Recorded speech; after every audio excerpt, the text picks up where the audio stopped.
Smoking causes cancer. Smoking kills. புகைப்பிடித்தல் புற்றுநோயை உண்டாக்கும் மற்றும் உயிரை கொல்லும். Consumption of alcohol is injurious to health. மது அருந்துதல் உடல்நலத்திற்கு கேடு. Subscriber Real Life Incident inspired by subscribers. இந்த சந்தாதாரர்களின் உண்மை சம்பவம் உங்களால் உருவாக்கப்பட்டவை.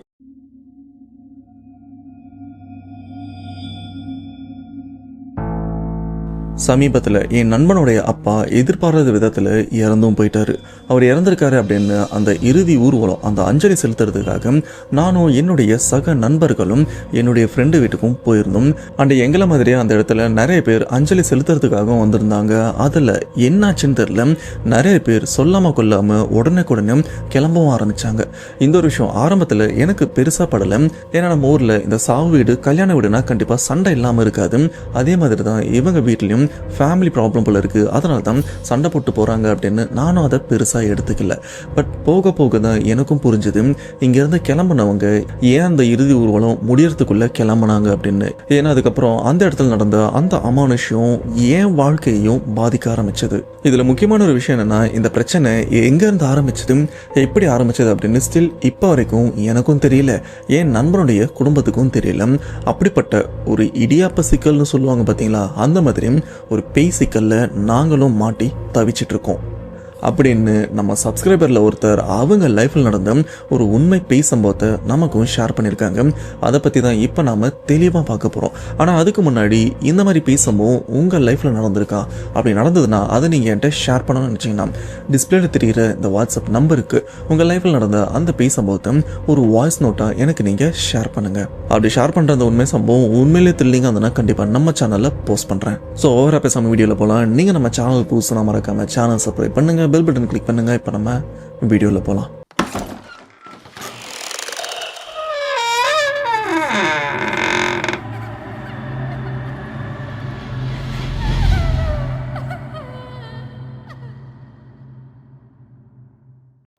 இந்த உண்மை சம்பவத்தை நமக்கு ஷேர் பண்ண சப்ஸ்கிரைபர், இவரோட நேம் ஆகாஷ். இவர் கும்மிடிப்பூண்டி பக்கத்தில் இருக்கிற ஒரு கிராமத்தை சேர்ந்தவர் தான். இந்த திகில் பேய் சம்பவம் ஆகாஷ் இவருக்கு தான் நடந்திருக்கு. ஆனால் இவருக்கு நடக்கிறதுக்கு முன்னாடி இந்த சம்பவம் இவருடைய நண்பர் குடும்பத்தையும் பாதிச்சிருக்கு. ஆனால் அப்படிப்பட்ட விஷயம் ஆரம்பத்தில் அந்த குடும்பத்துக்கே தெரியாமல் இருந்திருக்கு. ஏன் ஆகாஷோடைய நண்பர் அந்த குடும்பத்தை சேர்ந்தவர் தானே, அவருக்கும் அந்த ஒரு சம்பவத்தை பற்றி தெரியாமல் இருந்திருக்கு. இன்கேஸ் அவருக்கு ஆல்ரெடி தெரிஞ்சிருந்ததுன்னா சக நண்பர்கள் கிட்ட அந்த ஒரு விஷயத்த ஏதாச்சும் ஃபீல் பண்ணுற மாதிரியாச்சும் சொல்லியிருப்பாரு. ஆனால் அவங்க வீட்டில் பிரச்சனை இருக்கிறது அவருக்கும் சுத்தமாக தெரியாது. ஆனால் நான் ஆரம்பத்திலே சொல்லியிருப்பேன்ல, ஒரு இடியாப்ப பேய் சிக்கல் அப்படின்னு, அது இந்த இடத்துல தான் ஆரம்பிக்குது. இந்த சம்பவத்தை நம்ம ஷேர் பண்ண ஆகாஷ் அண்ட் அவங்க நண்பர்கள் எல்லாருமே காலேஜ் ஃபைனல் இயரும் படிச்சுட்டு இருக்காங்க, அதுவும் இன்ஜினியரிங் காலேஜ். இவங்க வாழ்க்கையில் பெருசாக ப்ராப்ளம் அப்படின்னு எதுவுமே ஃபேஸ் பண்ணாமல் அந்த காலேஜ் வாழ்க்கையை இவங்களும் என்ஜாய் பண்ணிட்டு இருக்காங்க. இப்படியே சரியா 2025 அந்த சமயம் அப்போ ஆகாஷோடைய ஃப்ரெண்டான மணிமாறன் அப்படின்றவர் காலையில் ஒரு 8:30 மணி போல் ஆகாஷ்க்கும் கால் பண்ணி, மச்சான் கொஞ்சம் அவசரமாக வீட்டுக்கு வர முடியுமா அப்படின்னு கேட்க, இந்த குரலை கேட்ட ஆகாஷ்க்கும், டேய் நான் வரது பிரச்சனை இல்லை, எப்போ கூப்பிட்டாலும் நான் வருவேன், ஆனால் என்ன உன் குரல் ஒரு மாதிரி இருக்குது அப்படின்னு கேட்க, இல்லை மச்சான் கொஞ்சம் வா அப்படின்னு அந்த நண்பரும் ரொம்பவே சோகமாக பேச, ஆனால் ஆகாஷ்க்கும், டேய் எதாக இருந்தாலும் ஓப்பனாக பேசும், என்ன பிரச்சனை அப்படின்னு கேட்க, உடனே மணிமாறனும் பயங்கரமாக அழவும் ஆரம்பிக்கிறாரு. அப்படி அழும்போது ஆகாஷ்க்கும் ஏதோ ஒன்று தப்பாக இருக்குன்னு புரியுது. டேய் என்னன்னு சொல்கிறா, என்னடா அப்படின்னு கேட்க, கிட்டத்தட்ட 5 நிமிஷம் வரைக்கும் அந்த சைடில் இருக்கிற மணிமாறனால் எதுவுமே பேச முடியல. ஆனால் இப்படி அழுதுட்டு இருக்கிற அந்த ஒரு கேப்லேயே ஆகாஷும் பைக் எடுத்துட்டு மணிமாறன் வீட்டுக்கும் கிளம்ப ஆரம்பிச்சிட்டாரு. அண்ட் அவரோட வீடு ஆகாஷ் வீட்டிலேருந்து கிட்டத்தட்ட 8 கிலோமீட்டர் தள்ளியும் இருக்குது. முடிஞ்ச வரைக்கும் ஆகாஷும் வேகமாக போயிட்டு இருக்கு. ஆனால் 5 நிமிஷம் கழிச்சு மணிமாறன் 2 வார்த்தை சொல்லிட்டு ஃபோனும் கட் பண்ணிடுறாரு. அது என்னன்னா, அப்பா இறந்துட்டாரா சீக்கிரமா அப்படின்னு. ஸோ இந்த ஒரு வார்த்தையை சொல்லிட்டு ஃபோனை கட் பண்ணதுக்கப்புறம் இந்த பக்கம் ஆகாஷால அந்த ஒரு விஷயத்த ஏற்றுக்க முடியல. ஏன்னா அவங்க அப்பா ரெகுலராக ஜிம்முக்குலாம் போவார் அண்ட் நல்லா ஹெல்த்தியான சாப்பாடு தான் சாப்பிடுவார். நீங்கள் நினைப்பீங்க இந்த காலத்தில் ஜிம்முக்கு போகிறவங்க திடீர்னு ஹார்ட் அட்டாக்ல இறந்து போகிறாங்க, மேபி அப்படி கூட இருக்கலாம் அப்படின்னு. ஆனால் அங்கே நடந்த விஷயமே வேற. அது என்னது அப்படின்றது போக போக உங்களுக்கும் புரிய வரும். ஆகாஷும் மற்ற நண்பர்களுக்கு கால் பண்ணி இந்த ஒரு விஷயத்த சொன்னதுக்கப்புறம் இப்போ எல்லா நண்பர்களும் கிளம்பி மணிமாறனோட வீட்டுக்கு தான் வந்துட்டு இருக்காங்க. ஆகாஷ் மட்டும் டைரக்டா வரதா இருந்தா சீக்கிரம் வந்திருப்பாரு. மற்ற ஃப்ரெண்ட்ஸ் எல்லாம் கூட்டிட்டு மாலையெல்லாம் வாங்கிட்டு வரதுக்கு கொஞ்சம் லேட் ஆகுது. இப்படியே காலையில் ஒரு 10 மணி போல ஆகாஷ் மற்ற நண்பர்கள் எல்லாருமே கிளம்பி மணியோட வீட்டுக்கும் போறாங்க. கரெக்டா அவங்க வீட்டு வாசல் போகும்போதும் நிறைய பேர் கும்பல் கூடியும் இருக்காங்க, பந்தல்லாம் போட்டிருக்காங்க.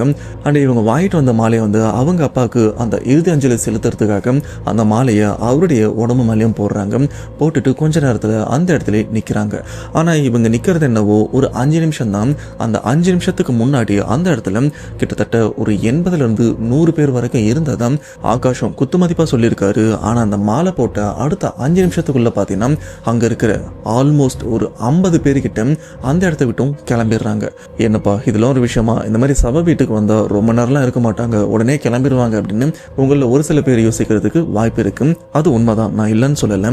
ஆனா இங்க உடனே கிளம்புனவங்க வேற யாருமே இல்லை, மணியோட சொந்தக்காரங்க. எல்லாருமே வேற வேற ஊர்ல இருந்து வந்தவங்க. அவங்க எல்லாரும் உடனே அந்த இடத்த விட்டும் எல்லாருமே கிளம்பியும் போயிட்டு இருக்காங்க. இதை பத்தி ஆகாஷும் மணிக்கிட்ட போயிட்டு, டேய் அது உங்க அத்தை தானே, உங்க மாமா தானே, உங்க பெரியப்பாவை கூட நான் பார்த்தேன், எல்லாருமே இங்க இருக்கணும், ஆனா யாருமே இங்க இல்லை, எல்லாரும் உடனே கிளம்பிட்டாங்க, என்ன நடக்குது அப்படின்னு கேட்க மணிமாறனும் ஒரு மாதிரி முழிக்கிறாரு, என்ன சொல்றேன்னு தெரியாம. இந்த மாதிரி மணிமாறன் முழிக்கிறது ஆகாஷ்க்கு ஒரு மாதிரி தப்பாவும் ஃபீல் ஆகுது.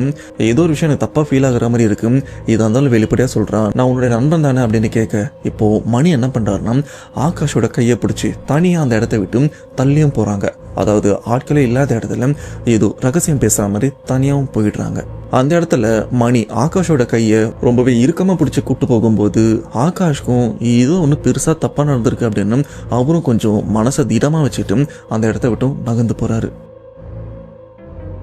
இப்படி மணிமாறன் வீட்டில இருந்து ஒரு 50 அடி தள்ளி போனா அங்க ஒரு ஆலமரமா இருக்கும். அந்த மரத்துக்கிட்ட அப்போதைக்கு ஆட்கள்னு யாருமே இல்லை. இப்ப இவங்க 2 பேருமே அந்த இடத்துல ஒரு திண்ணை மாதிரியும் இருக்கு, அங்க 2 பேருமே உட்காடுறாங்க. மணிமாறன் இவரும் ஒரு விஷயத்த சொல்லலான்னு வராரு, ஆனா சொல்றதுக்கும் தயங்குறாரு. டேய் என்ன ஆச்சு, எதா இருந்தாலும் சொல்லு அப்படின்னு ஆகாஷும் கேட்க, ஆனா மணிமாறனும் சொல்றதுக்கு வராரு.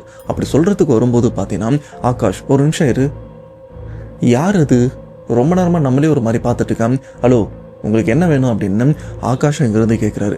யாரா அது நம்மளை பார்க்குறா அப்படின்னு மணிமாறனும் திரும்பி பார்க்குறாரு. பார்த்தா இந்த ஆலமரத்துக்கு பக்கத்துலேயே பார்த்தீங்கன்னா ஒரு பனைமரமும் இருக்கு. அந்த பனைமரத்துக்கு ஒட்டி யாரோ ஒருத்தவங்க நின்றுட்டும் இருக்காங்க. இதை மணியும் பார்க்குறாரு, யார் அது நம்மளே பார்க்குறா அப்படின்னு இவரும் கொஞ்சம் உத்து பார்க்குறாரு. பார்த்ததுக்கப்புறம் அவரோட கை கால்லாம் நடுங்கவும் ஆரம்பிக்குது. உடனே ஆகாஷோட கையை பிடிச்சி டேய் வந்துரு அப்படின்னு அவரை இழுக்கிறாரு. ஆனால் ஆகாஷம் வரமாட்டாரு.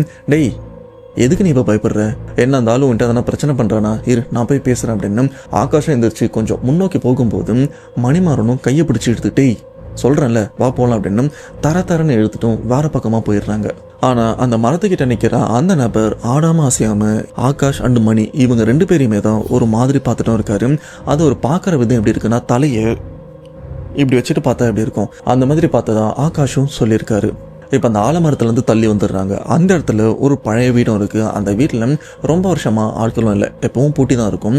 அந்த வீட்டோட வாசல்லையும் நிற்கிறாங்க. அப்போ மணிமாறனும் அவர் சொல்ல வேண்டிய விஷயத்த சொல்லவும் வராரு.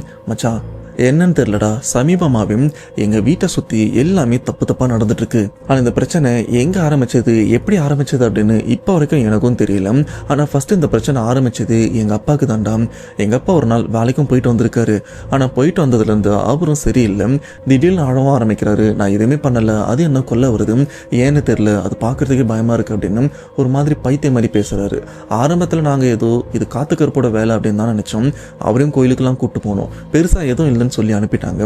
ஆனா அதுக்கு அடுத்தடுத்த நாள் அவரும் ரொம்பவே பயத்துல ஜுரமே வந்துருச்சு அவருக்கு. ஹாஸ்பிட்டல்லாம் கூட்டு போனா இது என்ன வித்தியாசமான ஜுரமா இருக்கு அப்படின்னு டாக்டரும் கொஞ்சம் கன்ஃபியூஸ் ஆகுறாங்க. இவருக்கு வேணா ஜுரத்துக்கு ஊசி போட்டு விடுறேன் அப்படின்னு சாதாரணமாக அதுக்கு என்ன மாத்திரை கொடுக்கணுமோ அதெல்லாம் தான் கொடுத்து அனுப்பியிருக்காங்க. அதுக்கப்புறம் அவரையும் வீட்டுக்கு கூப்பிட்டு வந்துட்டோம் அப்படின்னு சொல்லிட்டே இருக்கும்போது டேய் ஒரு நிமிஷம் இரு அப்படின்னு ஆகாஷும் மணிமாறன் சொல்ற விஷயத்த தற்காலிகமா கொஞ்சம் நிறுத்தி வைக்கிறாரு. என்னராச்சு அப்படின்னு மணிமாறனும் கேட்க, அந்த வீடு ரொம்ப வருஷமா பூட்டி தானே இருக்கு, நானும் உங்க வீட்டுக்கு நிறைய தடவை வந்திருக்கேன், அந்த வீடும் ரொம்ப வருஷமா தான் பூட்டி இருக்கு, உள்ளுக்குள்ள இருந்து யாரோ எட்டி நம்மளே பார்த்துட்டு இருக்காங்களே, யாருன்னு பாரு அப்படின்னு சொல்ல மணிமாறனும் எது இந்த வீட்லயா பார்க்குறேன் அப்படின்னு இவரும் திரும்பி பார்க்குறாரு. பார்த்தா அந்த வீட்டு வாசல் பக்கத்தில் ஒரு பெரிய ஜன்னலும் இருக்கு. அந்த ஜன்னல் பக்கத்துலேருந்து யாரோ ஒருத்தவங்க நின்று அந்த கம்பியில் கையை வச்சுட்டு இப்படி எட்டி பார்த்தா எப்படி இருக்கும் அந்த மாதிரி இவங்களே தான் பார்த்துட்டு இருக்காங்க. ஆகாஷம் என்ன பண்ணுறாருன்னா அந்த வீட்டோட பூட்டு பூட்டி இருக்கா அப்படின்னு கிட்டேயும் போய் பார்க்குறாரு. அந்த பூட்டு பூட்டியும் இருக்கு. அந்த பூட்டு நல்லா தூசு துரு பிடிச்சி ரொம்ப பழைய பூட்டு மாதிரி, அதாவது ரொம்ப வருஷமாக அந்த பூட்டை யூஸ் பண்ணாமல் இருந்தால் ஒரு மாதிரி துரு பிடிச்சி தூசுலாம் தங்கியிருக்கும் பார்த்தீங்களா, அப்படி தான் அந்த பூட்டும் இருக்குது. ஆனால் அந்த பூட்டை நல்லா தொட்டு இழுத்தும் பார்க்குறாரு, அது லாக்காகி தான் இருக்கு. அந்த பூட்டை பார்த்தபடியே அப்படியே அந்த ஜன்னல் கிட்ட இருக்கிற அந்த உருவத்தையும் பார்க்குறாரு. பார்த்தப்பதான் ஆகாஷ்க்கு ஒரு விஷயமும் தெரியுது. டேய் நம்ம அந்த மரத்துக்கிட்ட உட்காந்து பேசிட்டு இருக்கும்போது அந்த பனைமரத்துக்கிட்ட யாரோ ஒருத்தவங்க நம்மளை பார்த்துட்டு இருந்தாங்கன்னு சொன்னலடா, அந்த உருவம் மாதிரி இருக்குல்ல அப்படின்னு ஆகாஷ் மணிக்கிட்ட கேட்க, மணியும் கொஞ்சம் கிட்ட வந்து பார்க்குறாரு. கிட்ட வந்ததுக்கப்புறம் மணிக்கு கை கால்லாம் நடுங்க ஆரம்பிக்குது. ஒரு மாதிரி அப்படின்னு கத்திட்டு ஆகாஷ் கையை பிடிச்சிட்டு தரன்னு இழுத்துட்டு இழுத்துட்டு ஓடவும் ஆரம்பிக்கிறாரு. ஆகாஷ்க்கும் ஒன்றும் புரியல, இங்கே என்னென்ன நடக்குது. அந்த ஆளை நான் கொஞ்ச நேரத்துக்கு முன்னாடி, ஒரு சில செகண்டுக்கு முன்னாடி தான் அங்கே இருக்கிற மரத்துக்கிட்ட பார்த்தேன். ஆனால் இப்போது பூட்டி இருக்கிற அந்த வீட்டுக்குள்ளே இருக்கானு, இங்கே என்ன நடக்குது, இவன் வேற ஏதோ பேக்கதெல்லாம் சொல்லிட்டு இருக்கானே அப்படின்னு அவருக்கும் ஒன்றும் புரியாமல் இப்போ இந்த சவ வீட்டில் பார்த்தீங்கன்னா பெருசாக ஆட்கள்னு யாருமே இல்லை. மொத்தமாக இருக்கிறது பார்த்தீங்கன்னா ரொம்பவே கம்மியான ஆட்கள் தான். அதில் முக்கால்வாசி பேர் யார் இருக்கானா மணியோட ஃப்ரெண்ட்ஸ் ஆகாஷ் அண்ட் மற்ற நண்பர்கள் தான் அந்த இடத்துல வந்துட்டு இருக்காங்க. டேய் யார் போனால் என்ன, நீ கவலைப்படாதடா, நாங்கள் பார்த்துக்கிறோம் அப்படின்னு அவங்க ஃப்ரெண்ட்ஸ் அவங்க நண்பர்கள் எல்லாருமே அந்த இடத்துல மணிமாறனுக்காக சப்போர்ட்டாக தான் இருக்காங்க. இப்போ இங்கேருந்து ஒரு 5 நிமிஷம் ஆகுது. சரியா 5 நிமிஷம் தாண்டினதுக்கப்புறம் பார்த்தீங்கன்னா மணிமாறனுடைய அம்மா அவங்க இறந்து போன அப்பா பக்கத்தில் தான் உட்காந்துருக்காங்க. அண்டு ரொம்பவே சோர்வாக தான் இருக்காங்க. ஏன்னா அவர் இறந்ததுலேருந்து அவங்களும் அழுது ரொம்பவே சோர்வாக இருக்காங்க. இந்த ஒரு விஷயத்த ஆகாஷும் பார்க்குறாரு. அப்படி பார்த்துட்டு இருக்கும்போது திடீர்னு அவங்க விசித்திரமாக சிரிக்கவும் ஆரம்பிக்கிறாங்க. அதுவும் கண்ணெல்லாம் நல்லா பொழந்துக்கிட்டு, நல்லா கண்ணெல்லாம் விரிச்சுக்கிட்டு ஒரு மாதிரி விசித்திரமாக சிரிக்கவும் ஆரம்பிக்கிறாங்க. அந்த சிரிப்பு எப்படி இருக்குன்னா, இது சாதாரண ஒரு மனுஷன் சந்தோஷம் துக்கம் அப்படின்னு சிரிக்கிற சிரிப்பு கிடையாது. இது சைக்கோ சிரிக்கிற சிரிப்பும் கிடையாது. இது இந்த பேய்கள்லாம் ஒரு மாதிரி சிரிச்சா எப்படி இருக்கும், அந்த மாதிரி தான் இந்த சிரிப்பு இருக்கும் அப்படின்னு இதை பார்த்த ஆகாஷும் சொல்லியிருக்காரு. அண்ட் மணிமாறன் அவங்க அம்மா அந்த இடத்துல சிரிச்சா மாதிரி எந்திரிக்கிறாங்க. அவங்க கண்ணெல்லாம் அப்படி விரிச்சிருக்கு. சொல்லப்போனால் உள்ள இருக்கிற கண்ணு வெளியில் வந்துடும் போல இருக்கு. அந்த அளவுக்கு அவங்க பார்வை ரொம்பவே மோசமாக. அவங்க கையெல்லாம் இப்படி வச்சுட்டு இருக்காங்க. சாதாரணமாக இப்படி தான் இருக்கும், ஆனால் இப்படி விரிச்சு வச்சுருக்காங்க. அப்படி அங்கேருந்து எந்திரிச்சு வரப்பா நின்று இங்கே இருக்கிற எல்லாருமே ஒரு மாதிரி பார்க்குறாங்க. இந்த இடத்துல ஆகாஷோட ஃப்ரெண்டு கணேஷ் பக்கத்தில் தான் இருக்காரு. அவரும் கிட்ட வராரு. கிட்ட வந்து மச்சான், ஒருவேளை அம்மாவுக்கு சாமி வந்திருக்குன்னு நினைக்கிறேன். ஏன்னா இந்த மாதிரி விஷயத்தில் எனக்கு ஓரளவுக்கு அனுபவம் இருக்குது. அவங்க உடம்பெல்லாம் பாரு ஒரு மாதிரி முறுக்கெடுத்த மாதிரி இருக்கும். ரொம்பவே ஆக்ரோஷமாக இருக்காங்க. இந்த மாதிரி விஷயம் வந்து கண்டிப்பாக சாமி வந்தால் தான் நடக்கும் அப்படின்னு அவரும் சொல்லிட்டு இருக்க, அதுக்கேற்ற மாதிரி அந்த இடத்துல அவங்க அம்மா பயங்கரமாக கத்தவும் ஆரம்பிக்கிறாங்க. அதுவும் ஒரு ஆணுடைய குரலில் கத்தவும் ஆரம்பிக்கிறாங்க. இப்படி ஆணோட குரலில் கத்தும்போது இப்போ சாமி வந்திருக்குன்னு நினச்சி கணேஷ் சொல்லியிருப்பார்ல, அவரே கொஞ்சம் ஆச்சரியப்படுறாரு. மச்சான் என்னடா இது, ஆணாக இருக்கட்டும் பொண்ணாக இருக்கட்டும் எப்பேற்பட்ட சாமி வந்தாலும் அவங்களுடைய சொந்த குரலில் தான் பேசுவாங்க. ஆனால் இந்த இடத்துல மணியோட அம்மா என்னடா ஒரு மாதிரி விசித்திரமாக ஆம்பளையோட குரலில் பேசுகிறாங்க அப்படின்னு எல்லாருமே ஒரு மாதிரி விசித்திரமாக பார்க்க, இப்போ அவங்க அம்மாவும் அந்த இடத்துல பயங்கரமாக கத்திட்டு இங்கே அங்கன்னு நடக்கவும் ஆரம்பிக்கிறாங்க. அப்படி நடந்தது மட்டும் இல்லாமல் அந்த இடத்துல இறந்து போன மணிமாறனுடைய அப்பா இருக்கார்ல, அவருடைய உடல் அவருடைய தலை முடி அப்படி பிடிச்சி அப்படியே தூக்குறாங்க. அப்படி தூக்கும்போது அவருடைய உடம்பு எப்படி ரியாக்ட் பண்ணுதுன்னா, இப்போ சாதாரணமாக படுத்துட்டு அப்படியே எந்திரிச்சு உட்காந்தா எப்படி இருக்கும், கை கால்லாம் பேலன்ஸ் இல்லாமல், அந்த மாதிரி தான் மணிமாறன் அவங்க அப்பாவுடைய உடல் அப்படியே இங்கேருந்து இந்த மாதிரி மடங்கி எந்திரிச்சும் இருக்கும். ஏன்னா இவங்க தலைமுடியை பிடிச்சி தூக்கியிருக்காங்களே, இப்படி தலைமுடியை பிடிச்சி தூக்கும்போது பக்கத்தில் இருக்கிற எல்லாருமே ஏன் இப்படி பண்ணுறீங்க அப்படின்னு கேட்க, அப்போ அவங்க முறைக்கிற மாதிரி மற்றவங்கள அப்படி திரும்பி பார்த்த அந்த விதம் அங்கே இருக்கிற எல்லாருமே அலற வச்சிருக்கு. அண்ட் அங்கே இருக்கிற இன்னும் ஒரு சில பெரியவங்க இதெல்லாம் தடுக்கிறதுக்காக வந்திருக்காங்க. ஏன்னா இறந்து போன ஒருத்தர் இந்த மாதிரிலாம் பண்ணக்கூடாது அப்படின்னு மணிமாறன் அவங்க அம்மாவை தடுக்கிறதுக்காக வராங்க. அப்படி தடுக்க வரும்போது மணிமாறன் அவங்க அம்மா, இப்போ நான் தான் அவங்க அம்மானா என்னை தடுக்க வர எல்லாருமே இந்த வெறும் ஒத்த கையில் தள்ளி விட்டா எப்படி இருக்கும், அந்த மாதிரி சாதாரணமாக தள்ளி விடுறாங்க. வர எல்லாருமே தடுமாறி கீழே விழுறாங்க. அண்ட் இந்த இடத்துல ஆகாஷ் சொன்னது என்னன்னு பார்த்தீங்கன்னா, மணிமாறன் அவங்க அம்மா அந்த அளவுக்கு ஸ்ட்ராங்லாம் கிடையாது, அவங்க ரொம்பவே வீக் தான், பார்க்கறதுக்கு கொஞ்சம் குண்டா இருப்பாங்க. அண்ட் அவங்க உடம்புல ஸ்ட்ரென்த்துன்னு எதுவுமே கிடையாது. அது இத்தனை பேர் வந்தால் அவங்க ஒத்த கையால் தடுக்கிற அளவுக்குலாம் அவங்க அந்த அளவுக்கு பவர்லாம் கிடையாது. ஆனால் அன்னைக்கு ஒரு நாள் அவங்க ரொம்பவே விசித்திரமாக நடந்ததை பார்த்து ஒருவேளை சாமியாக தான் இருக்கும்னு நினச்சேன். ஆனால் அதுக்கு முன்னாடி சாமி வந்தால் நிறைய பேரை நான் பார்த்துருக்கேன். எங்கள் கோவில் திருவிழாலையும் நான் பார்த்துருக்கேன். அதில் ஆம்பளை மேலேயும் சாமி வரும், பெண்கள் மேலேயும் சாமி வரும். அதுவும் பெண்கள் மேலே குலதெய்வமான ஆண்கள் சாமியும் வரும். ஆண்கள் மேல ஆக்ரோஷமான சாமி, காளியா இருக்கட்டும் அம்மனா இருக்கட்டும் இவங்க எல்லாருமே வருவாங்க. ஆனா அந்த ஆண்கள் மேல பெண்கள் சாமி வந்தாங்கன்னா அவங்க சாதாரண ஆண்கள் குரல்ல தான் பேசுவாங்க. ஆனா இங்க விசித்திரமா இருக்கிறத பார்த்து எனக்கும் தப்பா தான் இருந்தது. இப்ப மணிமாறன் அவங்க அம்மாவும் அந்த இடத்துல எல்லாருமே தள்ளி விட்டுட்டு இவர் தலைமுடியை பிடிச்சிட்டு இவரை பார்த்து ஒரு வார்த்தையும் சொல்றாங்க, இந்த வீட்டில் இவனுக்கு நேர்ந்த நிலைமை தான் இந்த வீட்டில் இருக்கிற எல்லாருக்குமே நடக்கும். இதை தடுக்கிறதுக்கு எவனாச்சும் வந்தான் அவனுக்கும் இதே கதி தான். யாராலுமே என்னை எதுவுமே பண்ண முடியாது. அப்படி முடிஞ்சா என்ன நீங்கள் அடக்கி பாருங்க, என்னை அடக்க முயற்சி பண்ணுறவங்களோட மூச்சை நான் அடைக்கிறேன் அப்படின்னு அங்கே இருக்கிற மணிமாறன் அவங்க அம்மா உடம்புல இருக்கிற ஏதோ ஒன்று ஆக்ரோஷமான ஆணுடைய குரலும் கத்துது, பேசலை கத்துது. இதை பார்த்து இங்கே இருக்கிற எல்லாருமே அப்படியே தெரிச்சு போய் தள்ளியும் போகிறாங்க. ஆனால் அம்மா உடம்புல இருக்கிற சம்திங் ஏதோ ஒன்று இப்போ இவங்களுக்கு கிளியராக புரிஞ்சிருச்சு. அம்மா உடம்புல சாமி கிடையாது, வேற ஏதோ இருக்குது அப்படின்னு. ஏன்னா சாமி இருந்தால் இந்த மாதிரிலாம் சொல்ல மாட்டாங்க, இவ்வளோ ஆக்ரோஷமாக ஒரு இறந்து போன சடலத்தெல்லாம் பண்ண மாட்டாங்க அப்படின்னு கிளியராக இங்கே இருக்கிற எல்லாருக்குமே புரிஞ்சதுக்கப்புறம் அம்மா உடம்புல இருக்கிற அந்த ஏதோ ஒன்று கடைசியாக அந்த ஒரு வார்த்தை, அந்த மூச்சு அடைக்கிறோன்னு ஏதோ வார்த்தை சொல்லிச்சு பார்த்தீங்களா, அதோட அவங்க அப்பா தலைமுடி பிடிச்சிருக்கல அப்படி பொத்துன்னு கீழே விட்டுது. அவருடைய உடலை ஒரு நீட் பெஞ்சில் தான் படுக்க வச்சிருக்காங்க. அப்படி கீழே போடும்போது அவருடைய உடல் அப்படியே கீழேயும் ஸ்லிப்பாகி விழுந்துருது. இப்படி கீழே விழுந்ததுக்கப்புறம் இந்த ஒரு விஷயத்த மணிமாறனாலையும் தாங்க முடியல. அவருக்கு 2 அண்ணனும் இருக்காங்க, அவங்களாலையும் இந்த ஒரு விஷயத்த தாங்க முடியாமல் அவங்க அம்மாவை கண்ட்ரோல் பண்ணுறதுக்கு 2 அண்ணனுங்களும் பிடிக்கிறாங்க. ஆனால் அவங்களால அவங்க அம்மாவை சுத்தமாக தடுக்கவும் முடியல. இதில் 2 அண்ணனுங்களும் ஜிம்முக்கு போயிட்டு உடம்ப நல்லா வச்சுருப்பாங்க, நல்லா பவர் இருக்கிற ஆளுங்க அப்படின்னு ஆகாஷும் சொல்லியிருக்காரு.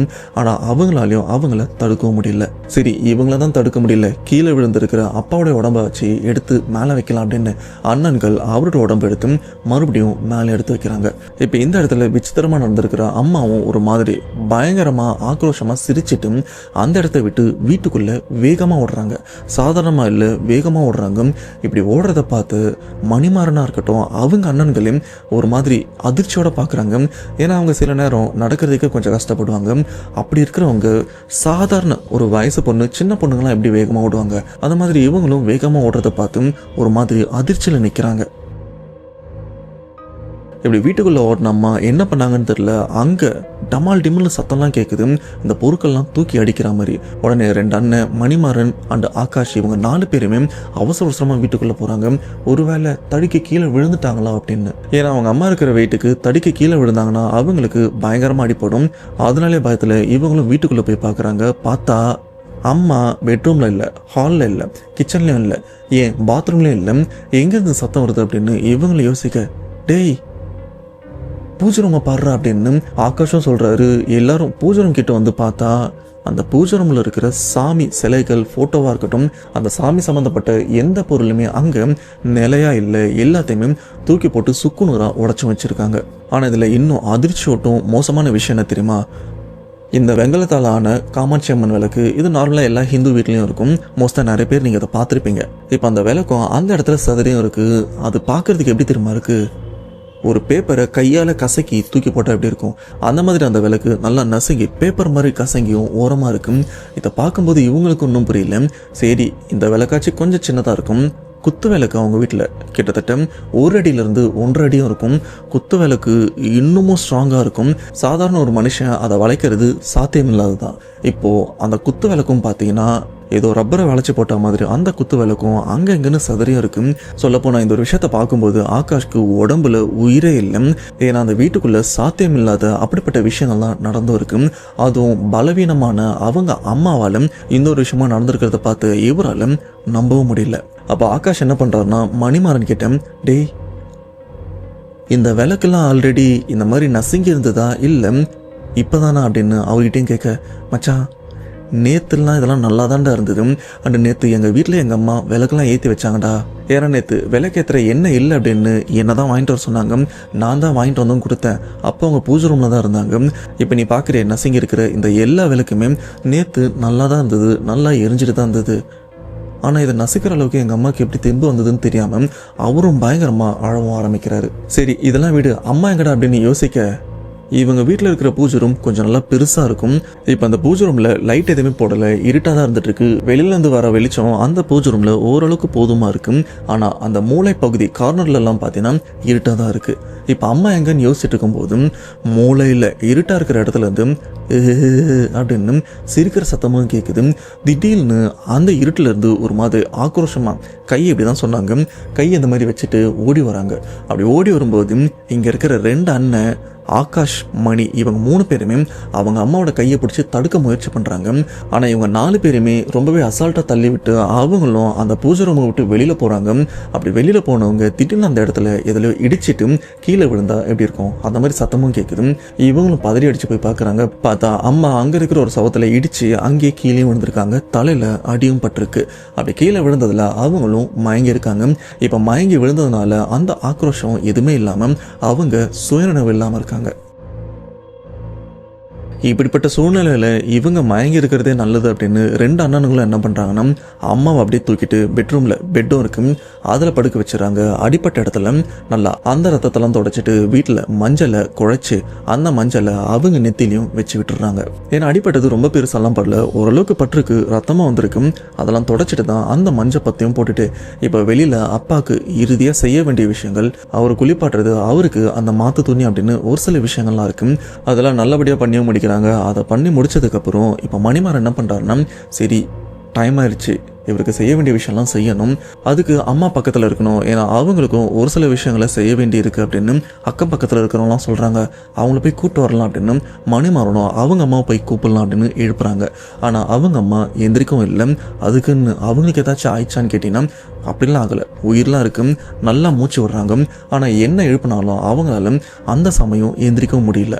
உடனே ஆகாஷும் வீட்டுக்குள்ளே வராரு. வீட்டுக்குள்ளே வந்து மணிமாறன் அம்மாவை எழுப்பி பார்க்குறாங்க, எந்திரிக்கவும் இல்லை. அப்போ ஆகாஷ் என்ன சொல்கிறாருன்னா, மச்சான் எனக்கு தெரிஞ்சு அவங்க இப்போ எந்திரிக்கிறதுக்கு வாய்ப்பே இல்லை. ஏன்னா ஒரு விஷயத்த நீயே யோசிச்சுப்பாரு, பொதுவாக ஒரு சில பேர் மேலே சாமி வரும், சாமி வந்ததுக்கப்புறம் ஆக்ரோஷமாக ஆடுவாங்க, அதுக்கப்புறம் மயங்கி விழுந்துருவாங்க. கொஞ்ச நேரம் அவங்களால எந்திரிக்கவும் முடியாது, உடம்பு அந்த அளவுக்கு வலிக்கும், அது சாமி வந்தவங்களுக்கு. ஆனால் இந்த இடத்துல அம்மா உடம்புல சாமி வரல, வேற ஏதோ ஒன்று வந்திருக்கு. இந்த இடத்தையே ரணகலம் பண்ணியிருக்கு. அதுவும் இல்லாமல் பூஜை ரூமில் என்ன நடந்திருக்குன்னு நீயும் பார்த்துருப்ப. இப்போ அம்மா உடம்புல இருக்கிற அந்த ஏதோ ஒன்று தெரியாதது அவங்க உடம்பு விட்டு போயிருச்சா அப்படின்னு உனக்கும் தெரியாது, எனக்கும் தெரியாது. இப்போ அவங்க உடம்பு வந்து செயல்பட முடியாது அப்படின்றதுனால அவங்களும் சுயநினைவு இல்லாமல் இருக்காங்க. இன்கேஸ் அவங்கள எழுப்பி பழையபடி அவங்களும் ஆக்ரோஷமாக பண்ண ஆரம்பித்தா கடைசியில் அப்பாவோட இறுதி ஊர்வலத்தை நடத்தக்கூட முடியாதுடா. சில சம்பிரதாயம் எல்லாம் அம்மாவுக்கு பண்ணணும், அதெல்லாம் எனக்கும் தெரியும், ஆனால் இந்த சூழ்நிலையில் அதெல்லாம் பண்ண முடியாது. அப்படி இறந்து போனவர் இந்த இடத்த விட்டு கொண்டு போயிடலாம் அப்படின்னு இப்போது பசங்க எல்லாருமே வெளியிலையும் வராங்க. இறுதியாக மணிமாறன் அவங்க அப்பாவை இந்த தென்னை மர ஓலையில் செஞ்ச அந்த பாடையில் படுக்கவும் வைக்கிறாங்க. படுக்க வச்சு அந்த இடத்த விட்டு தூக்கும் போது பார்த்தீங்கன்னா அந்த இடத்துல ஆகாஷோட ஃப்ரெண்டு ஒருத்தர் கணேஷன் சொல்லியிருப்பான்ல, அவரும் ஒரு மாதிரி விசித்திரமாக கத்துறாரு, டே டே டே அப்படின்னு ஒரு மாதிரி கத்த. எல்லாருமே அப்படி இந்த இடத்த விட்டு கிளம்பும் போது அப்படி நின்று திரும்பியும் பார்க்குறாங்க. பார்த்தா இவங்க வீட்டு வாசல், அதாவது மணிமாறன் வீட்டு வாசல்ல இப்போ மணிமாறன் அவங்க அம்மாவும் வந்து நிற்கிறாங்க. ஆனால் அவங்க வந்து நிற்கிறது இவங்களுக்கு இன்னும் பயத்தை ஏற்படுத்துது. அப்படி என்னப்பா பயத்தை ஏற்படுத்துது அப்படின்னு கேட்டிங்கன்னா, இவ்வளோ நேரம் மணிமாறன் அவங்க அம்மா சுயநினைவே இல்லாமல் மயக்கத்தில் தானே இருந்தாங்க. அப்படி மயக்கத்தில் இருக்கிற மணிமாறன் அவங்க அம்மாவோட உடம்பை ஏதோ ஒன்று கண்ட்ரோல் பண்ணி இந்த இடத்துக்கும் நடக்க வச்சு கூப்பிட்டு வந்திருக்கு. ஆனால் அந்த இடத்துல அவங்க அம்மாவோட தலை நேராக நிமிர்ந்து இங்கே இருக்கிற யாரையுமே அப்படின்லாம் பார்க்கல, அப்படின்னு குனிஞ்சப்படி தான் இருக்கு. சொல்லப்போனால் இதுக்கு மேலே எதுவுமே வேலை செய்யலை. இதுக்கு கீழே வெறும் கால் மட்டும்தான் வந்து நடந்து வருது. கையும் வந்து பார்த்தீங்கன்னா இப்படி உடம்பை ஒட்டி தான் இருக்குது. மயக்கத்தில் ஒருத்தவங்க இருந்தாங்கன்னா உடலில் பெருசாக எந்த அசைவும் இருக்காதுல்ல, அந்த மாதிரி தான் அவங்களும் இருக்க. இந்த ஒரு விஷயத்த ஆகாஷும் பார்க்குறாரு, மணிமாறன் அவங்க அண்ணனும் எல்லாருமே பார்த்து கொஞ்சம் மிரள்றாங்க. அவங்களுக்கு தெளிவாக தெரியுது என் அம்மா அங்கே சுயநினைவோடு இல்லை, ஏன் அவங்களுக்கு இன்னும் மயக்கமும் தெரியலை. அப்படி இருக்கும்போது அவங்க கால் மட்டும் அவங்க உடம்பை பேலன்ஸ் பண்ணி தனியாக நடந்து வர மாதிரி இருக்குது அப்படின்னு எல்லாருமே அதிர்ச்சி ஆகும்போது அந்த இடத்துல இந்த சங்கூதி மணி அடிப்பாங்களே ஒருத்தர், அந்த அண்ணனும் டேரெக்டாக இந்த ஒரு விஷயத்தை பார்த்து டேரெக்டாக மணிமாறன் அவங்க அம்மா முன்னாடியே வந்து நிற்கிறாங்க. முன்னாடி வந்து அந்த சங்கை ஒரு மாதிரி விசித்திரமாக ஊதுறாங்க, அண்ட் அந்த மணியை வந்து விசித்திரமாக அடிக்கிறாங்க. இப்போ சாதாரணமாக இந்த இறுதி ஊர்வலத்தில் சங்கு வந்து ஒரே ஃப்ளோவில் தான் ஊதுவாங்க, இந்த மணியை வந்து ஒரே மாதிரி தான் அடிச்சிட்டும் போவாங்க. ஆனால் அந்த இடத்துல அவங்க அம்மா முன்னாடி இந்த சங்கை வேற மாதிரி ஊதுறாங்க, அந்த மணியை வேற மாதிரி அடிச்சு இவ்வளோ ஒரு பேகும் மாட்டிருக்காரு. அந்த பேக்கில் கை விடுறாரு, ஏதோ ஒன்று கையில் எடுத்து இப்போ மணிமாறன் அவங்க அம்மா தலை வந்து இப்படி சாஞ்சுதான் இருக்கு, அந்த தலையில நெத்தியில வச்சு ஏதோ இப்படி அழுத்துற மாதிரி அழுத்தி அப்படியே விடுறாரு. அப்படி கை எடுத்ததுக்கு அப்புறம் மணிமாறன் அவங்க அம்மாவோட உடல் வந்து அப்படியே உயிர் இல்லாம கீழே விழுந்தா எப்படி விழுவாங்க அந்த மாதிரி அந்த இடத்துலையும் விழுறாங்க. அதுக்குன்னு அவங்க உடம்பை விட்டு உயிர் போயிருச்சாருன்னு கேட்டிங்கன்னா அப்படிலாம் இல்லை. இப்போ வரைக்கும் அவங்க உடம்பை வந்து ஏதோ ஒன்று கண்ட்ரோல் பண்ணிட்டு தான் மயக்கத்தில் இருந்தாலும் நடக்க வச்சு கூட்டிகிட்டு வரணும் அப்படின்னு கூட்டிகிட்டு வந்திருக்கு. பட் இந்த இடத்துல மணி அடித்து சங்கூத்துற அந்த அண்ணனும் ஏதோ ஒன்று பண்ணதுக்கப்புறம் அவங்க உடம்பு அப்படியே செயலிழந்து கீழே விழுந்திருக்கு. சொல்லப்போனால் இந்த இடத்துல இவங்களை கண்ட்ரோல் பண்ண அந்த அமானுஷம் தற்காலிகமாக அந்த இடத்த விட்டு விலகியும் போயிருக்கு. இதுக்கப்புறம் இந்த சங்கு ஊதுற அண்ணன் வழக்கம் போல் அந்த இறுதி ஊர்வலத்தில் சங்கு ஊதுவரில் அதே மாதிரி சங்கு ஊதிட்டு அவங்க அம்மா கிட்ட இருந்து அப்படியே நடந்து முன்னாடியும் போகிறாங்க. இவர் முன்னாடி போக பின்னாடி அவங்க அப்பா உடலை தூக்கிட்டு அப்படியே முன்னோக்கி நடந்தும் போயிட்டு இருக்காங்க.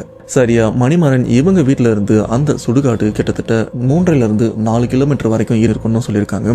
அது வரைக்கும் அவரோட உடம்ப தோல்ல சுமந்தபடி தான் அந்த இறுதியான இடமான சுடுகாட்டுக்கும் போய் சேர்றாங்க. இதுக்கப்புறம் மணிமாறன் அவங்க அப்பாவை எரிக்கிறதுக்கான ஏற்பாடும் நடந்துட்டு இருக்கு. அவரை அந்த எரிமேடையில் வச்சு அவருக்கு மேலே அந்த சில கட்டைகளாக இருக்கட்டும் விறகுகளாக இருக்கட்டும் அதெல்லாம் வைக்கிறாங்க. இதெல்லாம் பண்ணதுக்கப்புறம் கடைசியாக அவருக்கு மேலே ஒரு துணியில் அரிசி வச்சு கடைசியாக வாய்க்கரிசி போடுறவனா போடுங்கன்னு சொல்கிறாங்க. அதுக்கேற்ற மாதிரி எல்லாருமே பண்ண இப்போ அந்த அரிசியும் எடுத்துட்டாங்க. அரிசி எடுத்ததுக்கப்புறம் அங்கே இருக்கிற வெட்டி அண்ணன் அவர் சொல்கிற ஒரே விஷயம், முகத்தை மூட போகிறேன், கடைசியாக பார்க்குறவங்க பார்த்துங்க அப்படின்னு. இப்போ மணிமாறனாக இருக்கட்டும் 2 அண்ணன்களாக இருக்கட்டும் கடைசியாக அவங்க அப்பா முகத்தையும் பார்த்துக்கிறாங்க. பார்த்த ஒரு சில வினாடிகளில் துணியை போட்டு மூடிடுறாங்க.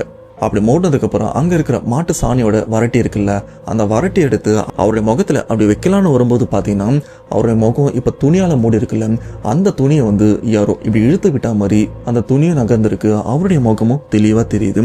இதை பார்த்து அந்த வெட்டி அண்ணன் ஒரு மாதிரி அதிர்ச்சி ஆகுறாரு. இல்லையே, இந்த மாதிரிலாம் ஆகக்கூடாது அப்படின்னு அவருக்குள்ளே அதை பேசிக்கிறாரு. அந்த ஒரு வார்த்தையும் இங்கே இருக்கிறவங்களுக்கும் கேட்குது. ஒருவேளை காற்று அதிகமாக இருக்க போல இருக்கு, அதனால தான் துணி விலகி இருக்கு அப்படின்னு அவரும் முகத்தை மூடிட்டு மறுபடியும் அந்த வரட்டியை வைக்க வராரு. ஆனால் மறுபடியும் அந்த துணியை யாரோ வேணும்னே இழுத்து விட்டா அப்படி இருக்கும், அந்த மாதிரி இழுத்தும் விடுறாங்க. அப்போ அந்த வெட்டி அண்ணன் என்ன பண்ணுறாருன்னா அந்த இடத்துல அசிங்கமாக ஒரு வார்த்தையை சொல்லி ஏதேதோ திட்டவும் ஆரம்பிக்கிறாரு. திட்டினது மட்டும் இல்லாமல் எதுக்கு எங்களை தடுக்கிற, இந்த இடத்த விட்டு போயிரு அப்படின்னு ஏதேதோ கண்ட மாதிரி உளரவும் ஆரம்பிக்கிறாரு. அவர் திட்டத்துக்கான நோக்கம் என்ன அப்படின்னு ஓரளவுக்கு உங்களுக்கும் புரியும். ஆனால் இது புரியாத நிறைய பேர் ஒரு மாதிரி விசித்திரமா என்ன இந்த நேரத்தில் இவர் இந்த மாதிரி ரியாக்ட் பண்ணுறாரு அப்படின்னு எல்லாருமே ஒரு மாதிரி விசித்திரமா பார்க்குறாங்க. அப்போ அந்த வெட்டி அண்ணன் என்ன சொல்கிறாருன்னா, தம்பி யார் கொல்லி போட போகிறா அப்படின்னு அவங்கள முன்னாடி வர வைக்கிறாங்க. யாருன்னா நம்ம மணிமாறன் தான். அப்போ அந்த வெட்டி அண்ணன் என்ன சொல்கிறாருன்னா, தம்பி எவ்வளோக்கு எவ்வளோ சீக்கிரம் இதை முடிக்கணுமோ முடிச்சிடலாம், ஏன்னா இங்கே ஏதோ ஒன்று சுற்றிட்டு இருக்கு, அது இந்த ஒரு விஷயத்தை தடுக்க முயற்சி பண்ணுது. இப்போ நான் என்ன பண்ணுறேன்னா முகத்தை மூடிட்டு வரட்டியை வச்சு அப்படியே நான் பிடிச்சிக்கிறேன். அண்ணன் மற்றவங்களாம் அந்த வரட்டி அந்த விறகெல்லாம் எடுத்து மேலே வைங்கன்னு சொன்னதுக்கப்புறம் எல்லாருமே விறகெல்லாம் மேலே வைக்கிறாங்க. வச்ச ஒரு சில வினாடிகளில் மேலே ஒரு பெருசாக கற்பூரத்தை வைக்கிறாங்க. அப்படியே மேலே சர்க்கரையும் தூவி விடுறாங்க. எதுக்கு சர்க்கரை கொட்டுறாங்கன்னு பார்த்தீங்கன்னா அது எரியிற தன்மையை இன்னும் அதிகரிக்கும். இப்போ மணிமாறன் கிட்டே சொல்கிறாங்க, தம்பி கொல்லி வச்சுட்டு திரும்பி பார்க்காம போ அப்படின்னு சொன்னதுக்கப்புறம் இவன் அதெல்லாம் பண்ணிட்டு திரும்பி பார்க்காம அந்த இடத்த விட்டு எல்லாருமே கிளம்பிடுறாங்க. இப்படி இந்த இடத்துல எல்லாருமே திரும்பி பார்க்காம அந்த இடத்த விட்டும் அப்படியே முன்னோக்கி வீட்டுக்கும் போயிட்டு இருக்காங்க. அப்படி போயிட்டு இருக்கும்போது பார்த்தீங்கன்னா ஏதோ ஒரு குரல் நம்ம ஆகாஷ்க்கும் கேட்குது. டேய் இங்கே பாரு அப்படின்னு யாரோ ஒருத்தவங்க ஆகாஷும் கூப்பிடுறாங்க. யார் அது திரும்பி பார்க்காம ஒரு சொன்னா ஏன் அது இங்கே நிற்கிறா அப்படின்னு ஆகாஷும் திரும்பி பார்க்குறாரு. ஒருவேளை இவங்க நண்பர்கள் யாரோ அங்கே நிற்கிறாங்கன்னு நினச்சி இவரும் திரும்பி பார்க்குறாரு. பார்த்தா அந்த இடத்துல மணிமாறன் அவங்க அப்பா உடம்பு எரிஞ்சிட்டு இருக்குல்ல, அந்த பக்கத்தில் இருக்கிற அந்த வெட்டி அண்ணன் அவர் பண்ண வேண்டிய விஷயம்லாம் பண்ணிட்டு கொஞ்சம் தள்ளி விலகியும் போறாரு. இப்போ அந்த இடத்துல அந்த விறகுல உடல் மட்டும்தான் எரிஞ்சிட்டு இருக்கும். ஆனால் அந்த நெருப்புக்கு பக்கத்திலே பார்த்தீங்கன்னா யாரோ ஒருத்தவங்க நிற்கிறாங்க. டேய் யாரா அவன், இவன் மட்டும் தனியாக நிற்கிறான், இவங்க திரும்பி பார்க்காம போக சொன்னாங்க, நான் வேற திரும்பி பார்த்துட்டேன், ஆனால் இவன் அந்த இடத்த விட்டே போகல அப்படின்னு அங்கே நெருப்பு ஜுவாலைகள் ஓரளவுக்கு நல்லா எரியுது. அதில் அங்கே நிற்கிறவரோட முகம் தெளிவாக தெரியல, யார் அங்கே நிற்கிறா அப்படின்னு இவரும் முன்னாடிலாம் போல கொஞ்சம் நகர்ந்து இப்போ நெருப்பு இங்கே எரிஞ்சிட்டு இருக்குன்னா இங்கேருந்து கொஞ்சம் இப்படி நகர்ந்து யாருன்னு எட்டி பார்க்குறாரு. பார்த்தா அந்த மரத்துக்கிட்ட ஒரு உருவம், ஆனால் அந்த வீட்டு ஜன்னல் கிட்ட ஒரு உருவம்னு பார்த்துருப்பார்ல, அந்த உருவம் தான் இப்போ எங்கேயே நிற்குது. ஆகாஷ்க்கு என்ன பண்ணுறதுன்னு தெரியல. டேய் இவன் தான்டா அங்கே நின்றுருந்தான் அப்படின்னு அங்கே நிற்கிறது மனுஷன் வச்சுதான் இவரும் கொஞ்சம் முன்னாடி நகர்ந்தும் போகிறாரு. நகர்ந்து போகிறவர் அங்கே இருக்கிறவன் எவன் எனக்கு தெரிஞ்சாகணும்னு முன்னாடி போய் பார்க்குறாரு. பார்த்தா அங்கே நிற்கிறது மனுஷன் இல்லை அப்படின்னு அப்போ தான் அவருக்கும் 100% தெரிய வருது. ஏன்னா அங்கே நிற்கிறது ஒரு பேய், ஒரு ஆணுடைய பேய். பார்க்கறதுக்கே பயங்கர விகாரமாக பயங்கர கோரமாகவும் இருந்துட்டு இருக்கு. ஃபுல் அண்ட் ஃபுல் உடம்பு ஃபுல்லாக தலையிலேருந்து கால் வரைக்கும் கருப்பாக தான் இருந்துட்டு இருக்கு. அந்த கண்ணு பார்த்தீங்கன்னா சாதாரண மனுஷனுடைய கண்ணு மாதிரி தான், அந்த வெள்ளை கருப்பு கலந்த சாதாரண மனுஷ கண்ணு மாதிரி தான் இருக்கு.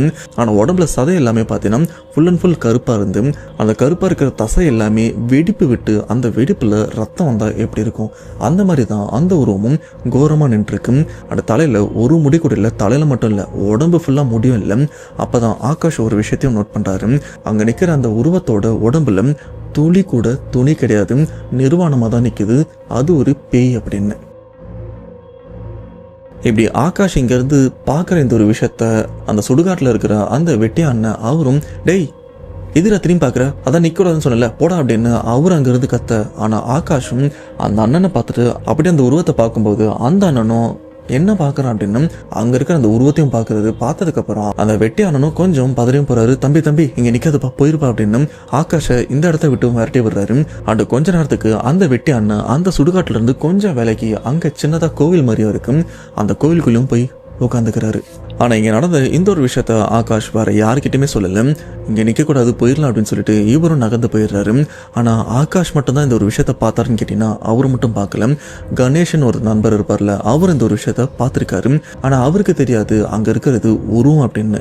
டேய் எதுக்கு நீ இங்க நின்று இருந்த அப்படின்னு கணேஷ் ஆகாஷ் கிட்ட கேட்க, இல்லடா யாரோ கூப்பிட்ட மாதிரி இருந்தது, அதனால தான் திரும்பி பார்த்தேன். அப்படி திரும்பி பார்க்கும்போது அந்த இடத்துல அவரை எரிய வச்சுட்டு வந்தோம்ல, அங்க இல்லடா ஒன்றும் இல்லை அப்படின்னு சொல்ல வந்த அந்த ஒரு விஷயத்த சொல்லாம கணேஷ் இந்த இடத்த விட்டு கூப்பிட்டு போகும்போது, டேய் நானும் பார்த்தேன், அவர் அந்த இடத்துல எரிச்சதுக்கு அப்புறம் அங்க பக்கத்துல யாரோ இருந்தாங்க, பாக்குறதுக்கு நல்லா அட்டக்கருப்பா கரையல்னு இருக்காங்க, இது வரைக்கும் அவங்க நான் பார்த்ததே இல்லடா.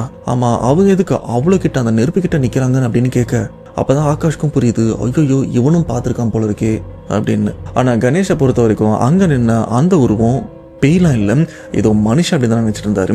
இல்லடா அதெல்லாம் ஒன்றும் இல்லை, வா இங்க இருந்து போகலாம் அப்படின்னு ஒரு மாதிரி பயத்தோட ஆகாஷம் இந்த இடத்துல இருந்து கணேஷை கூப்பிட்டு போகும்போது, டேய் என்னடா ஆள் பார்க்கறதுக்கு ஒரு மாதிரி இருக்கு அப்படின்னு கேட்க, ஒன்றும் இல்லை வா போகலாம் அப்படின்னு அவரையும் கூப்பிட்டு போயிடுறாங்க. அதுக்கப்புறம் கணேஷும் அதை பற்றி பேசலை. இதுக்கப்புறம் எல்லாருமே கிளம்பி மறுபடியும் மணிமாறன் அவங்க வீட்டுக்கும் போயிடுறாங்க. ஏன்னா சுடுகாட்டுக்கு போயிட்டு வந்தவங்க அவங்க வீட்டுக்கு போயிட்டு அங்கே விளக்கம் ஏற்றி வச்சிருப்பாங்க, அதை கும்பிட்டு ஐ திங்க் விபூதி வைக்கணும்னு நினைக்கிறேன், இந்த மாதிரி விஷயத்த பண்ணணும் அப்படின்னு சொல்லுவாங்க. அதுக்கேற்ற மாதிரி இவங்களும் வீட்டுக்கு போகிறாங்க. பார்த்தா வீட்டு வாசலில் மணிமாறன் அவங்க அம்மா உட்காந்துட்டு இருக்காங்க. உட்காந்தது மட்டும் இல்லாமல் பயங்கரமாக அழுதுட்டும் இருக்காங்க. அது எப்படின்னா இங்கே இருக்கிற எல்லாருமே திட்டி அழுதுட்டும் இருக்காங்க. கடைசியாக ஒரு முகத்தை என்ன பார்க்க விடாமல் பண்ணிட்டீங்களேடா, என்னை கேட்காம ஏன்டா கொண்டு போனீங்க அப்படின்னு அவங்க அம்மா அந்த இடத்துல பயங்கரமா பிரச்சனை பண்ண ஆரம்பிக்கிறாங்க. ஆனா மணிமாறனும் அவங்க அண்ணனும் நடந்த விஷயத்த சொல்லும்போது, டேய் என்ன பொய் சொல்றியா, ஏதோ நான் மயங்கி விழுந்த மாதிரி தான் இருந்தது, அதை தவிர்த்து வேற எதுவும் எனக்கு ஞாபகம் இல்லை, நீ என்னென்னவோ சொல்ற அப்படின்னு அவங்களும் இந்த ஒரு விஷயத்த நம்பாம தான் இருக்காங்க.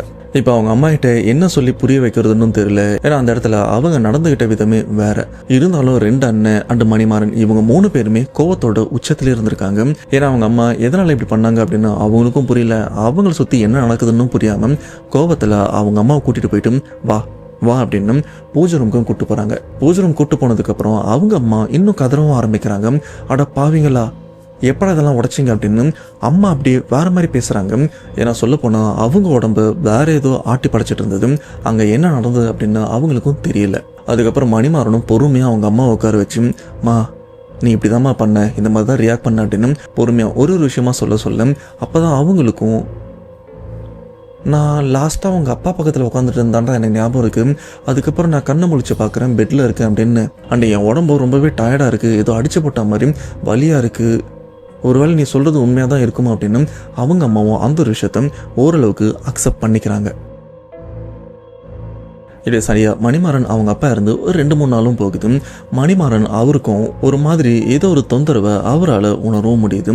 ஆனால் அது என்னன்னு அவரால் சரியா விவரிக்க முடியல அப்படின்னு அந்த ஒரு விஷயத்த ஆகாஷ் கிட்டையும் சொல்லியிருக்காரு. இதனால ஆகாஷ் என்ன சொல்லியிருக்காருனா, டேய் நாம என்ன கோயிலுக்கு போயிட்டு வரலாமா அப்படின்னு 2 பேருமே இப்போ கோயிலுக்கு போகலான்னு பிளான் பண்ணுறாங்க. ஆனால் மணிமாறன் இல்லை மச்சான், அப்பா இறந்துட்டார்ல, அடுத்த 1 வருஷம் வீட்டில் பண்டிகை கோவில் அப்படின்னு எதுவுமே பண்ணக்கூடாதுன்னு சொல்லுவாங்கல்ல அப்படின்னு கேட்க, ஆமாடா அதெல்லாம் பண்ணக்கூடாது எனக்கும் புரியுது, ஆனால் பிரச்சனைன்னு இருக்கும்போது கோயிலுக்கு போகாமல் வேற எங்க போலீஸ் ஸ்டேஷனுக்கா போக அப்படின்னு ஆகாஷம் சும்மா கிண்டலாக கேட்க, சரி நீ சொல்கிறதும் கரெக்டு தான், ஆனால் நம்ம கோயிலுக்கு போகிறோம் அப்படின்ற விஷயத்த வேற யாருக்கும் தெரிய வேண்டாம் அப்படின்னு இவங்க 2 பேருமே அவங்க ஏரியாவில் இருக்கிற கோவில் இல்லை, அங்கேருந்து பக்கத்து ஊரில் இருக்கிற ஒரு கோவிலுக்கும் வராங்க. ஜஸ்ட் கோவிலுக்கு போயிட்டு சாமி கும்பிடலாம் தான் வராங்களே தவிர இவங்க வீட்டில் என்ன பிரச்சனைன்னு தெரிஞ்சுக்கிறதுக்காகலாம் வரல. இப்படி இவங்க 2 பேருமே கோவில்ல அப்படி கால் எடுத்து வைக்கும் போது பார்த்தீங்கன்னா அங்க இருக்கிற ஒரு பேரு, தம்பி இங்க வா அப்படின்னு இந்த 2 பேருமே கூப்பிட 2 பேருமே திரும்பி, என்ன தாத்தா என்ன கூப்பிடுறீங்க அப்படின்னு, இங்க வா அப்படின்னு அந்த பெரியவரும் கூப்பிடுறாரு. இதை பார்த்து ஆகாஷ், டேய் அவர் ஏதோ பிச்சைக்கார மாதிரி இருக்கு, இரு நான் காசு போட்டு வரேன் அப்படின்னு அவரும் பர்ஸை எடுக்கிறாரு. நான் அவங்ககிட்ட பிச்சைலாம் கேட்கல, 2 பேரும் இங்கே வாங்க அப்படின்னு 2 பேருமே கூப்பிடுறாங்க. ஆனால் 2 பேருமே வராமல் அந்த இடத்துல ஒரு மாதிரி திருத்துன்னு முழிக்க, தம்பி டேய் 2 பேருமே தீட்டில் இருக்கீங்க, கோயிலுக்கு வரீங்களே அப்படின்னு கேட்க, இது எப்படி இவருக்கு தெரியும் அப்படின்னு இப்போதான் 2 பேருமே அங்கேருந்து நகர்ந்து இந்த பெரியவர்கிட்டையும் வராங்க. அந்த பெரியவரும் 2 பேருமே பார்த்துட்டு, தம்பி எந்த ஊர், 2 பேருமே தீட்டில் இருக்கீங்க கோயிலுக்கு போகிறீங்க, உங்களுக்கு தெரியாதா இல்லை தெரிஞ்சுதான் வந்திருக்கீங்களா அப்படின்னு கேட்க, இல்லையா சமீபமாகவே வீட்டில் வந்து ஏதோ தப்பாக நடந்துட்டுருக்கு, கொஞ்சம் கோவிலுக்கு வந்தால் கொஞ்சம் மனசு ஆறுதலாக இருக்குன்னு தான் வந்தோம். எங்களுக்கும் தெரியும் அடுத்து 1 வருஷத்துக்கு எதுவுமே பண்ணக்கூடாது அப்படின்னு, ஆனால் வேறு வழி தெரியாமல் தான் வந்தோம் அப்படின்னு மணிமாறனும் சொல்ல, எனக்கு புரியுதுப்பா உன் வழி என்ன அப்படின்னு. இப்போ 2-3 நாள் முன்னாடி தான் உங்கள் அப்பாவும் இறந்து போனார்ல அப்படின்னு கேட்க, இப்போ மணிமாறனா இருக்கட்டும் ஆகாஷா இருக்கட்டும் 2 பேருமே அதிர்ச்சி ஆகுறாங்க. ஏன்னா இந்த பெரியவர் யாருன்னு இவங்களுக்கும் தெரியாது, இந்த 2 பசங்க யாருன்னு இவருக்கும் தெரியாது. இதெல்லாம் உங்களுக்கு எப்படி தெரியும்னு ஆகாஷும் கேட்க, இப்போ அந்த பெரியவர் ஆகாஷை ஒரு மாதிரி ஏத்த இறக்கமாக பார்க்குறாரு.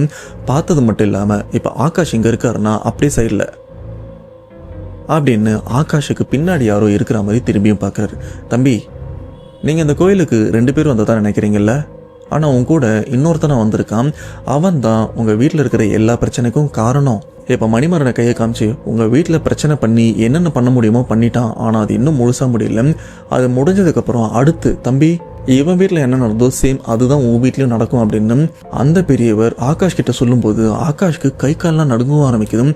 ஒரு மாதிரி அவர் பேசுறதே வந்து தடுமாறி பேசுறாரு. அதாவது ஐயா என்ன சொல்றீங்க அப்படின்னு ஆகாஷ் ஒரு மாதிரி தடுமாறி பேச, தம்பி நான் சொல்கிறது உண்மைதான்ப்பா, உண்மையாக சொல்ல போனால் இந்த பிரச்சனை எங்கேருந்து ஆரம்பிச்சது அப்படின்னு என்னாலையும் யோகிக்க முடியல. ஆனால் உன் குடும்பத்தை சுற்றி ஒரு துர்ஆன்மா பயங்கர கோபத்தோடு சுற்றிட்டு இருக்குப்பா. இந்த நீங்கள் என்ன பண்ணீங்களோ இல்லை உங்கள் முன்னோர்கள் என்ன பண்ணாங்க அப்படின்னு எனக்கும் தெளிவாக தெரியல. ஆனால் அதனால தான் உங்கள் வீட்டில் பல பிரச்சனைகள் சமீபத்தில் உங்கள் அம்மா கூட ரொம்பவே விசித்திரமாக நடந்திருப்பாங்களே, அது காரணம் வேற எதுவுமே இல்லை, உன் வீட்டை சுற்றி ஒரு துர்ஆன்மா சுற்றி இருக்குன்னு சொன்னல, அதுதான் உன் அம்மாவோட உடம்பை ஆக்கிரமிச்சு அந்த இடத்த ஒரு ரணகலமாக ஆக்கியிருக்கோம். இப்போ சொல்கிறேன், இது இதோட நிற்காது, இது பெரிய விளைவுகளை சந்திச்சதுக்கு அப்புறம் தான் அந்த துர்ஆன்மாவோட ஆட்டமே கொஞ்சமாச்சு அடங்கும். அது வரைக்கும் நான் அவன்னு யார் நினைச்சாலும் இந்த ஒரு விஷயத்த தடுக்க முடியாதுப்பா, எல்லாமே விதிப்படி தான் நடக்கும் அப்படின்னு அந்த பெரியவரும் சொல்ல, ஐயா இதுலேருந்து தப்பிக்கிறதுக்கு ஏதாச்சும் வழி இருந்தால் சொல்லுங்க அப்படின்னு 2 பேருமே கதறாங்க. ஆனால் அந்த பெரியவர் அப்பவும் ஒரே வார்த்தை தான் சொல்கிறாரு, எல்லாமே விதிப்படி தான் நடக்கும், நீங்கள் போங்க அப்படின்னு அவங்க 2 பேருமே அனுப்பி விட்டுறாரு. இப்போ இந்த 2 பேருக்குமே என்ன பண்ணுறதுன்னு தெரியாமல் அந்த இடத்த விட்டும் கிளம்பி வந்துடுறாங்க. அதுக்கப்புறம் மணிமாறனை வீட்டில் விட்டுட்டு ஆகாஷம் அவரு வீட்டுக்கும் போகிறாரு. அது வீட்டுக்குள்ள நுழையிறாரு. வீட்டு வாசலில் அப்படி நுழையும் போது பார்த்தீங்கன்னா பின்பக்கம் இருந்து யாரோ ஒருத்தவங்க இவரோட தோலை தட்டி டேய் அப்படின்னு ஒரு குரல் மட்டும்தான் கேட்குது. இவரும் கேஷுவலாக யாராது அப்படின்னு திரும்பி பார்க்குறாரு. பார்த்தா தோலை யாரோ தட்டினாங்களே அந்த நபர் பக்கத்தில் இல்லை, தள்ளி ஒரு 10 அடி தள்ளியும் இருக்காங்க. அதுவும் அது ஆளுலாம் கிடையாது, இவ்வளோ நேரம் இந்த இடத்த ரணகலமாக்கிட்டு இருந்த அந்த துர்ஆன்மா. ஆகாஷ் இதுக்கு முன்னாடி அந்த மரத்துக்கிட்டையும் பார்த்துருப்பாரு, ஜன்னல் கிட்ட பார்த்துருப்பாரு, ஏன் கடைசியாக மணிமாறன் அவங்க அப்பா உடலை எரிச்சிட்டு இருக்கும்போது அந்த இடத்துலையும் பார்த்துருப்பாருல. இப்போ அந்த ஆன்மா தான் இவர் வீட்டு முன்னாடியும் வந்து நின்று இருக்கு. இப்போ இந்த உருவத்தை பார்த்தா ஆகாஷ்க்கு சோழி முடிஞ்சதுரா, அந்த பெரியவர் சொன்ன மாதிரி அது இப்போ இங்கே வந்துருச்சு, ஆனால் எதனால் இங்கே வந்திருக்கு அப்படின்னு அவருக்கும் ஒன்றும் புரியாமல் அப்படின்னு நடுங்குறாரு. அலறிட்டே வீட்டுக்குள்ளேயும் ஓடுறாரு. அண்ட் உண்மையாக சொல்ல போனால் இது வரைக்கும் தான் ஆகாஷும் அவர் லைஃப்பில் நடந்த அந்த சம்பவத்தை நமக்கு ஷேர் பண்ணியிருக்காரு. அதுக்கப்புறம் ஒரு மெசேஜும் பண்ணார். அது என்னன்னா, ப்ரோ இப்போ நான் சொன்ன சம்பவத்தை வந்து நீங்கள் பார்ட் 1 அப்படின்லாம் சொல்ல வேண்டாம், இது தனி சம்பவமாகவே போஸ்ட் பண்ணுங்க, இதுக்கப்புறம் டைம் கிடைக்கும் போது என் லைஃப்பில் நடந்த அந்த ஒரு சம்பவத்தை ஒரு நாள் கண்டிப்பாக சொல்கிறேன். ஏன்னா இப்போ அந்த பிரச்சனைலேருந்து தப்பிக்கிறதுக்காக நானும் ஓடிட்டு இருக்கேன். கண்டிப்பாக ஒரு நாள் டைம் கிடைக்கும், அன்னைக்கு என் லைஃப்பில் என்ன நடந்தது அப்படின்னு முழுசாக உங்களுக்கு நான் சொல்கிறேன் அப்படின்னு அவரும் இந்த ஒரு மெசேஜோட இந்த ஒரு சம்பவத்தையும் இப்போதைக்கு முடிச்சிருக்காரு. இதைத்தான் நான் ஆரம்பத்திலே சொன்னேன், இவங்க லைஃப்பில் நடக்கிற இந்த ஒரு சம்பவம் இது இடியாப்ப சிக்கல் மாதிரியும் இருக்கு. ஏன்னா இது எங்கே ஆரம்பிச்சது எங்கே முடியுது, மணிமாறன் இவங்க குடும்பத்துக்கும் ஆகாஷ் இவங்க குடும்பத்துக்கும் சம்மந்தமே இல்லை, இவங்க ஜஸ்ட் நண்பர்கள் தான், தூரத்தை சொந்தம் கூட கிடையாது. எதுக்காக இந்த துர்ஆன்மா இவரை பின்தொடரணும்? இது மட்டும் இல்லாமல் மணிமாறன் அவங்க அப்பா இறந்ததுக்கு அப்புறம் அந்த இறுதி ஊர்வலத்தில் ஏன் வந்த சொந்தங்கள் எல்லாமே தெரிச்சு ஓடணும்? இதுக்கு பின்னாடி என்ன காரணம் இருக்குன்னு எனக்கும் தெரியல. மேபி இதுக்கப்புறம் மணிமாறன் ஏதாச்சும் சொன்னா அதுலேருந்து நமக்கு புரியறதுக்கு வாய்ப்பு இருக்கு. ஸோ அது வரைக்கும் நம்மளும் கொஞ்சம் காத்துட்டு இருக்கணும். அவருக்கு எப்போ டைம் கிடைக்கும்னு தெரியாது, ஆனால் சீக்கிரமே இந்த பிரச்சனை வந்து வெளியே வந்து அந்த ஒரு சம்பவத்தை நமக்கும் ஷேர் பண்ணுவார் அப்படின்னு நம்புறேன். இப்போதைக்கு ஆகாஷ் இவர் லைஃப்ல நடந்த இந்த சம்பவத்தை பத்தின உங்களுடைய கருத்து என்ன, எதனால இந்த பிரச்சனை ஆரம்பிச்சிருக்கு அப்படின்னு உங்களுக்கு தோணுது, அது என்னன்றது வந்து கமெண்ட் பாக்ஸ்ல டைப் பண்ணுங்க. அப்படி இந்த வீடியோவை உங்க ஃப்ரெண்ட்ஸ் அண்ட் ஃபேமிலிக்கு மறக்காம ஷேர் பண்ணிருங்க. அப்படி கீழே சப்ஸ்கிரைப் பட்டன் இருக்கும், மறக்காம அதை சப்ஸ்கிரைப் பண்ணிருங்க. அப்பதான் இது போல உண்மை சம்பவங்களை தொடர்ந்து உங்களுக்காக நான் கொண்டு வர முடியும். ஸோ நெக்ஸ்ட் இதே மாதிரி ஒரு உண்மை சம்பவத்தோட கண்டிப்பா உங்களை வந்து நான் மீட் பண்றேன். அதுவரை உங்கள் மீது விடைபெறுவது உங்கள் நான்